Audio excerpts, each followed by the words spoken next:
Notre prochain invité, c'est la première fois. Il faut croire qu'il y a toujours une première fois, Jean-François. Ben oui. Jean-François Ritt, qui est propriétaire du domaine Ritt à Cap-Saint-Ignace. Bonjour. Bonjour Michel. Et bienvenue chez nous, Jean-François. un On parle plaisir. de promenade gourmande. Oui. Maintenant, le domaine Ritt, tout le monde connaît ça. Mais qu'est-ce que c'est exactement que le domaine Ritt? Donc le domaine Ritt, c'est en fait anciennement Cidrerie La Pomme du Saint-Laurent, que j'ai acquis en 2018. Donc ça fait 6 ans cette année. Déjà 6 ans, oui. Déjà 6 ans que je suis dans la région. Donc c'est un verger de 2500 pommiers, ouvert à l'autocueillette pour l'automne, et une entreprise de transformation de la pomme, en fait, donc pour fabriquer du cidre, d'où la cidrerie Domaine Ritt. Donc c'est ça, on vend des pommes, mais on transforme également le produit en boisson alcoolisée. Bon, là, c'est la grosse saison qui commence. Oui, exactement. Mais c'est pas long.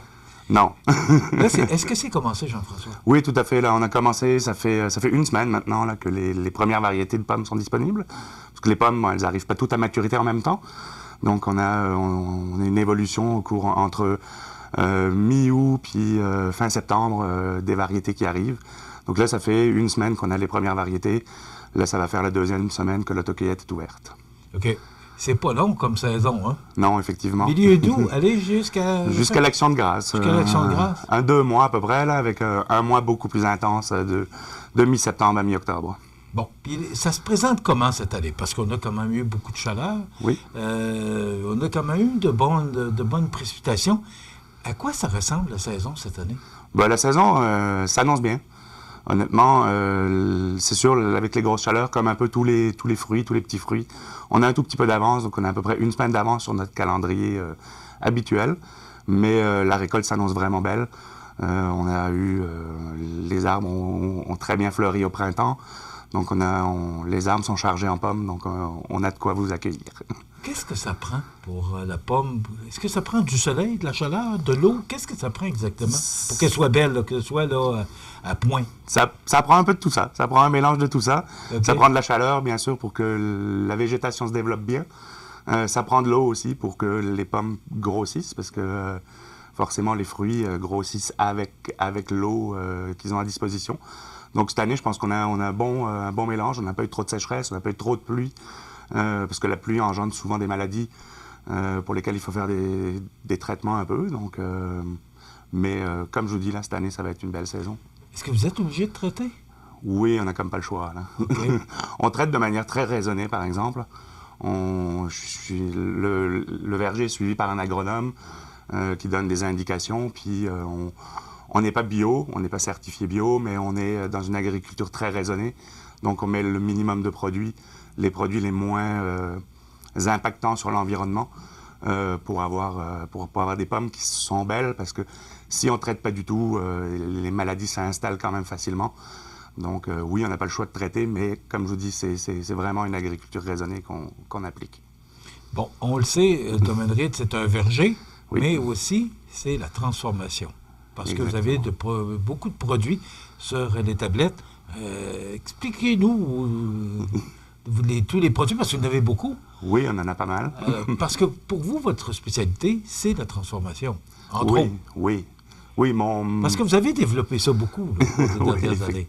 Effectivement, mon dada à moi, c'est plutôt la transformation donc des pommes en cidre.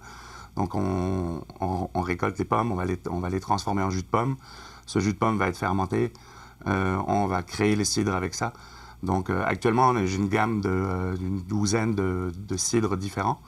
2 produits sans alcool également. C'est ça, cette passion, ça vient de mes études que j'ai réalisées dans le domaine du vin, de cette accointance de la transformation alimentaire. Et les cidres, ça, on développe, on essaie de trouver des nouveautés, on essaie de faire des produits originaux. Depuis 2 ans maintenant, on fait des cidres en canette, donc ils sont un peu plus tendance par rapport au marché. Bon, c'est quand même nouveau, ça, des cidres en canette. Pourquoi? C'était pour aller chercher un autre marché? Oui, c'est pour aller chercher un autre marché, parce que la canette, avec l'essor des microbrasseries, la canette est devenue comme un standard. dans les contenants d'alcool.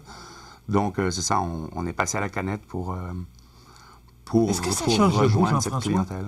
Comment? Est-ce que ça change le goût d'avoir Oui, ben, un produit en canette? des fois un peu, quand on boit directement à la canette, on a comme l'impression d'avoir un petit goût différent, mais vous pouvez verser la canette dans un verre, puis là, il n'y aura pas de différence vraiment, là.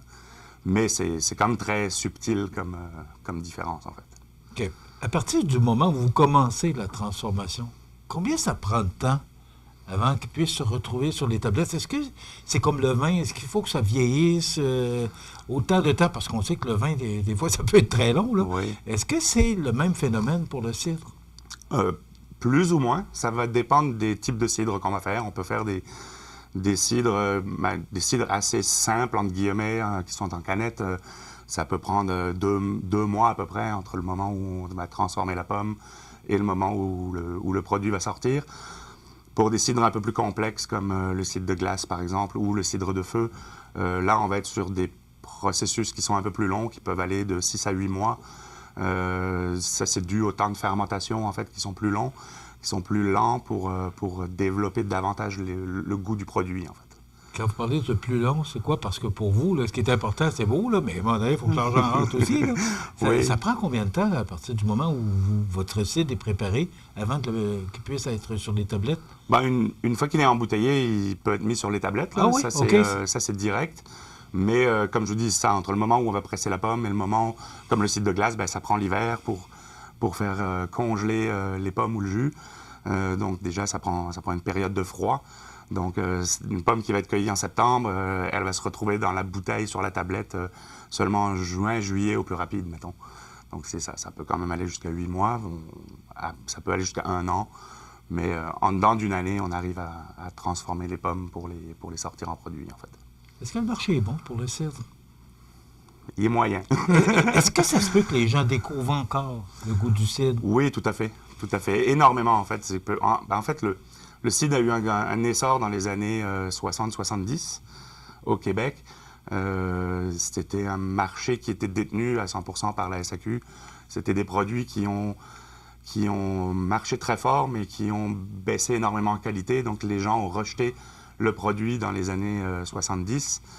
Après, c'est juste dans les années 90 à peu près que des produits plus artisanaux ont recommencé à revenir sur le marché. Donc, il y a malheureusement toute une génération qui est très réfractaire, en fait, au cidre et à qui il faut faire redécouvrir, regoûter des produits. Puis quand ils les regoûtent, finalement, c'est pas si mauvais que je pensais. Donc, oui, il y a encore beaucoup de travail à faire. Le cidre n'est pas encore un produit qui se retrouve sur la table de tous les jours de monsieur, madame, tout le monde. Donc, on a énormément de travail à faire, globalement pour l'industrie, en fait. De faire découvrir ce produit-là, qui est un produit du terroir 100% québécois, en fait. Mais avec votre arrivée, vous avez changé la tendance parce que le cidre est très populaire dans notre région. Oui, ben j'espère y participer. Vous avez changé la tendance, je vous rassure. J'espère y participer. Jean-François, il nous reste à peu près 60 secondes. Ben, je vous laisse inviter les gens, parce que là, ça va être le temps d'aller chez vous là, pour soit la cueillette ou encore les produits. Ben, c'est à vous à nous inviter d'aller déguster vos produits. Parfait. Donc, c'est ça. Nous, on est ouvert tout l'automne. Donc, on est ouvert actuellement jusqu'à Noël, quasiment, en fait. Donc, l'autocueillette s'en vient. Les variétés vont arriver. On va avoir de plus en plus de variétés. Donc, pour l'autocueillette, bien sûr, c'est des sorties familiales qui sont extraordinaires. Cette année, on a réaménagé le terrain de jeu aussi pour avoir une meilleure expérience pour les enfants, notamment.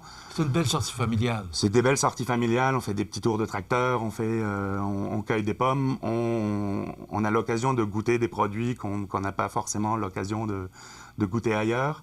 Et bien sûr, la semaine prochaine, on a également les promenades gourmandes qui sont organisées par Tourisme Montmagny-les-Îles, donc qui est une autre possibilité là, de venir chez nous puis de goûter nos produits. Vous êtes à quelle adresse? 503 chemin Bellevue-Ouest à Cap-Saint-Ignace. C'est là où il y a la grosse pomme. Ça, c'est très facile à trouver. Donc, c'est le domaine Ritt. Jean-François Ritt, merci beaucoup d'avoir été avec nous. Pour vous souhaiter un bel automne. Merci à vous, Michel. OK.